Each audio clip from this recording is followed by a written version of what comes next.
Howdy, folks. I'm Daring Dorado, dutifully dueling dastardly ducks! I'm Amber. And here are more dastardly ducks for us to duel because ducks are just evil, man. They're also birds, which also means they don't exist, but, they're robots sent by the government for us to duel.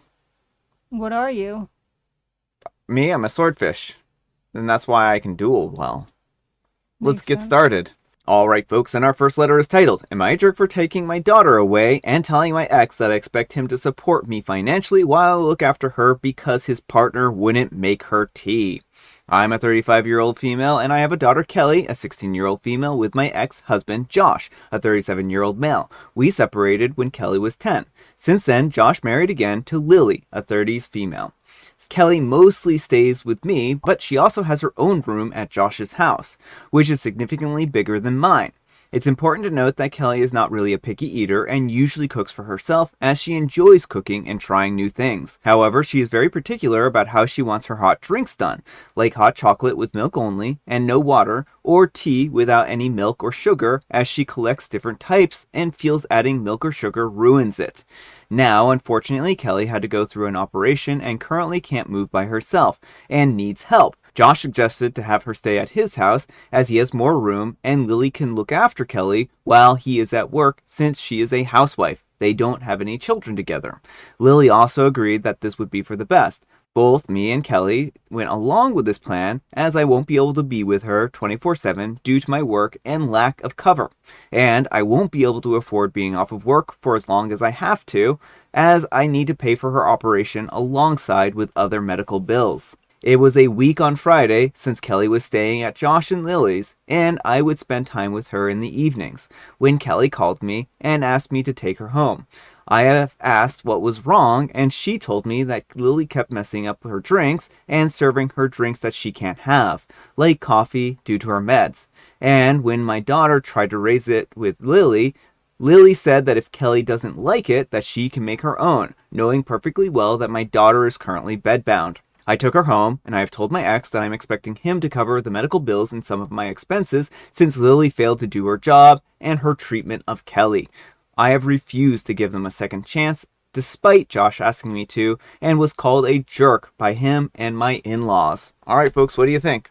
Not the jerk. I mean, you can get serious issues from dehydration. This isn't a typical, 16-year-old just, in perfect health being like, oh, I want tea, and the stepmom being like, well, you'll have to get your own.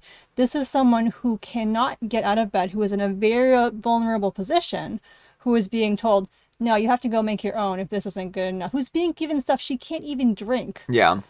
I mean, I think that's the biggest concern for me. I can understand, messing up a tea a little bit here and there and being for just forgetting, but it sounds almost malicious at a certain point that she's messing up this much that their daughter has now requested to go to OP's house, which makes you wonder what other things she might be neglecting. If she can't do the tea or can't keep her beverages straight, right? Not serve her drinks that she can't have, then what other things might she be overlooking? And so I do think that this becomes a little bit more of a difficult situation in that respect. Yeah. So I don't think that OP is wrong, and I think that OP is perfectly fine for asking for compensation here. If this was just OP going over to their house and being like, no, I want to take care of her now, that would be a different situation, but it really is a matter of Kelly's safety, right? Well, exactly that. And I mean, he should be paying for part of the surgery anyway. If all the financial burden has fallen to OP, why is that? Yeah. That's what I want to know, and I'm hoping that OP has just kind of phrased this poorly and that there is a division of how those expenses are covered. But if it's all on OP, then I mean, that's not fair. But let me know what you folks think. So anyhow, take care and good luck. And Nadorian Bino says, not the jerk. Lily kept messing with her drinks or serving her drinks that she can't have, like coffee due to her meds. That's creepy. Try to find out more about this, like what she means by messing with them. And OP replies, she would constantly add sugar and milk to her tea. Kelly doesn't really like sweet tea. And from what she told me, she asked for hot chocolate once or twice and got it made with water only. There were other concerns, like Kelly waiting too long for Lily to come to help her to the bathroom since she can't walk there herself or get out of bed herself. That right there is exactly the problem that I was kind of like wondering if there were other things here, right? Right, and it just shows that Lily should not be looking after her because Kelly is in too vulnerable a position for someone who is at best just being really dismissive and at worst being outright malicious. Yeah. And Tattletaled says the bathroom thing is a huge concern. And Night Opian says, well, it clearly wasn't a huge concern since OP didn't bother mentioning it in the original post. The entire topic is about the drinks. That is a little frustrating, right? Like, it seems like sometimes I get that there's a 3,000 character limit on some of these, but that seems like one of those details that you shouldn't leave out. This isn't about the drinks, this is more about a general lack of care. And Automatic Emu 5843 says, why are you focused on the beverages? The comments that you've added about wanting to go to the bathroom or waiting for water are way worse. Yet, they're not in the original post, which strikes me as weird. And OP replies, it was the last straw, to be honest, and there were a lot of other problems with Kelly staying over. I have mentioned to Josh that the wait is not acceptable, and I've been led to believe that it's a petty thing to concentrate on since Lily is a housewife and might be in a different part of the house or outside in the garden, so she couldn't hear Kelly the first few times. Even from what Kelly was saying, Lily was on the phone or watching television at the time. Alright folks, and our next letter is titled, I'm a 25-year-old female and my boyfriend, a 29-year-old male, played a prank on me and I don't know if I can make it past this. Could you? We've been together for 8 years and lived together for 6. I recently bought a new cat toy. It's a toy that hangs from the door frame and is a stretch string with a toy attached. I'm pretty cautious when it comes to my cat. I've had him since the moment that he was born and I absolutely adore him and my partner does too, I think. When it's not in use, I tie it up so it's right at the top of the door frame, out of reach. I just had a horrible idea of my cat getting stuck and somehow hung or strangled by it. My partner says this is ridiculous, and he won't, because cats are smart. But I'm still said that this just makes me feel a little better, though. I want to be around when he's playing with it to make sure he doesn't get wrapped up in it or hurt and panic and stuck. Anyways, I noticed that he didn't come to bed yesterday and figured that he fell asleep on the sofa. As I walked down the stairs, it was darkish just before the sunrise. I see the cat toy wasn't tied up and out of sight. And what I thought was I saw that my cat was tangled up in it and partly hanging off the ground. In my sleepy state, I actually fell down the stairs, injured my foot, and sobbed for about 10 seconds until I realized it was a plushy toy wrapped up in a fluffy pillowcase, the same color and size as the cat. My cat is fine, and my boyfriend was giggling in the other room, giggling as I fell down the stairs and thought I had seen my childhood pet dead, hanging there. He thinks that it's just a joke, and that you're being ridiculous. He isn't just going to get hurt on this. Am I right for being upset about this? I'm diagnosed autistic, and I often feel people make it out that I'm being dramatic, but this time I don't think that I am. He never pulled a prank. We've never even argued. So I am so hurt and confused. What did he even want to achieve? This is so wrong, isn't it? Surely the most autistic of autistic people can see that this is wrong. I'm so hurt. He since apologized and didn't think that I would take it this seriously. I thought that my best friend was dead. All right, folks. What do you think? Yeah, no, definitely you're not wrong to be upset about this. I mean, I think most any person, autistic or neurotypical, would agree that pranks that make it look like your pet is dead are not pranks and are just hurtful. Yeah.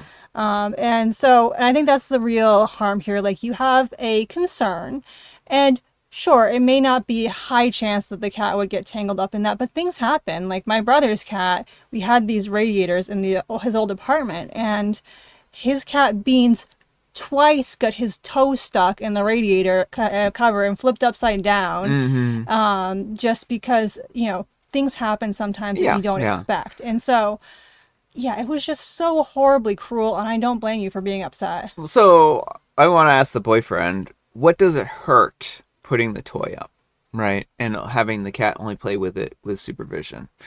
And I don't think that it hurts anything, right? It's not like the cat is out there trying to play with it, and maybe the cat is, but I mean, at least it gives OP a chance to interact with the cat in some way and, play with their cat.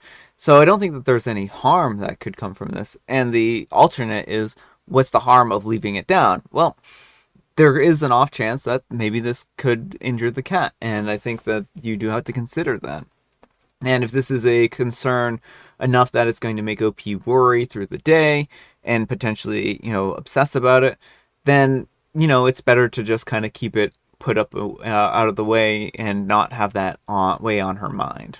Yeah, and I also want to ask him what was so funny about this? Like, he sees his girlfriend fall down the stairs crying because she thinks her pet is dead. Mm-hmm. Why is that funny? What about that is funny? Like, Yeah. I can't imagine seeing my partner, like, in tears and being like, oh, haha, this is so funny, I made them cry. And that would give me serious pause about staying in a relationship with this man, because if you think it's funny when you're crying, like, and hurt, like, that's not a good thing. No, it really is not. And I think that he really has not shown much compassion here, and I think that this is a terrible thing for him to have done, especially laughing at OP as they fall down the stairs.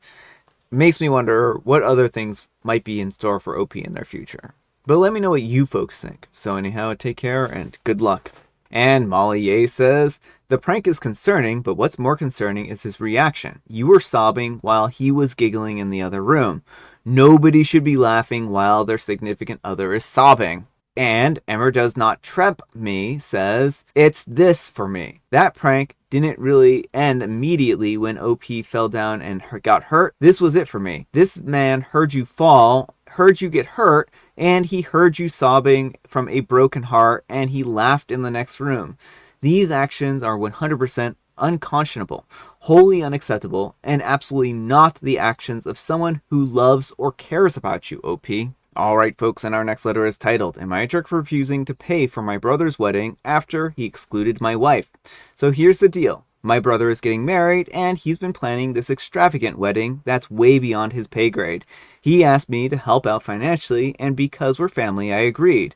I'm not exactly rolling in dough, but I've done okay for myself, and I wanted to support him. Fast forward to last week, he drops the bomb that my wife isn't invited. His reason? His fiance and my wife had a falling out years ago over some petty nonsense, and they haven't really talked since. I told him that's ridiculous, it's water under the bridge at this point, and they're both adults who can handle being at the same event. He won't budge. Said that it was his fiance's day and he didn't want any negative energy. I argued that it's also his day and his brother. I should be there with my wife. It got heated, and I ended up telling him that if my wife isn't welcome, then he can forget about my financial health. Now the whole family is blowing up my phone, saying that I'm being unreasonable and that I'm ruining what should be one of the happiest days of his life. They're all on his side, saying that it's just one day and my wife can just get over it and stay at home. But I don't see why she should be punished for something so trivial that happened ages ago. So am I the jerk for standing by my wife and pulling my financial support for a wedding that we're being partially excluded from? Alright folks, what do you think? I think it's worth adding before we get into this that the drama that happened was, I guess, OP's wife thought she overheard the fiance bad mouthing her and like confronted her, and it turned out it was a miscommunication, and they've just been on off terms ever since. So yeah, no, I don't think OP's in the wrong. Like, I could have understood if like there was some like racism or homophobia or some other sort of like thing that went into this, and if she was an unsafe person for the fiance to be around. Yeah. But it does sound like petty drama, and since OP is footing the bill, like, he does not require to foot the bill for his brother's wedding. That was a kind gesture, and it's totally fine to, not want to fund the wedding of someone who doesn't care about your partner at all. Yeah. I think it would have been different if she had volunteered to stay home. Like, if she just didn't want to go to the wedding. But it sounds like she was actually looking forward to the wedding. And, weddings are also a lot more than just the wedding themselves. They can be partial family reunions. So I think that it is important that if OP's wife wants to go, and as long as she's not a individual who's actively working against the fiance, then there's no problem there, right? Yeah. And I mean, again, sometimes you have to make sacrifices if you want things a certain way. Like OP's brother has to understand that you can't bite the hand that feeds you and still Hmm. get an elaborate wedding. It's totally fine too for the brother to want to exclude OP's wife. Oh, Like yeah. that's fair, but he has to accept that he's not going to get the financial help anymore. Yeah, I mean, I think that that's actually a really good point, is that this is their wedding, and they get to make the guest list, and if they don't want to invite her, then they don't have to invite her. But they also have to deal with the consequences of OP being unhappy about their wife not being there. It's just kind of one of those things. Just kind of as a side note though, like with the way everyone is siding for the brother, what I want to know is OP's brother the golden child or is OP's wife just really petty and no one likes her? Who knows? Who Or knows? both. Maybe a little both. But let me know what you folks think. So, anyhow, take care and good luck. All right, folks, it is tea time. Grab your beverages of choice, and I've got some tea right here. And Amber, she has a joke allegedly. What do you call an article of betting that doesn't play fair? What do you call an article of betting that doesn't play fair? Well, I would call it a cheating sheet. A cheat sheet, A yes. cheat sheet. Wow, I was almost there. I was like on some other wavelength. And I have licorice spice. All right, folks, that's all the time we have for today. Thank you so much for watching. Happy Tuesday, spelled TWO. Amber, we need some kind of moral advice and or guidance, and please have it involve pranks. All right. I'm gonna quote. I'm gonna give this. Brian was the one who said this, but pranks should amuse, not abuse. Yeah, that's great moral advice that you came up with. Yeah, I didn't come up with it.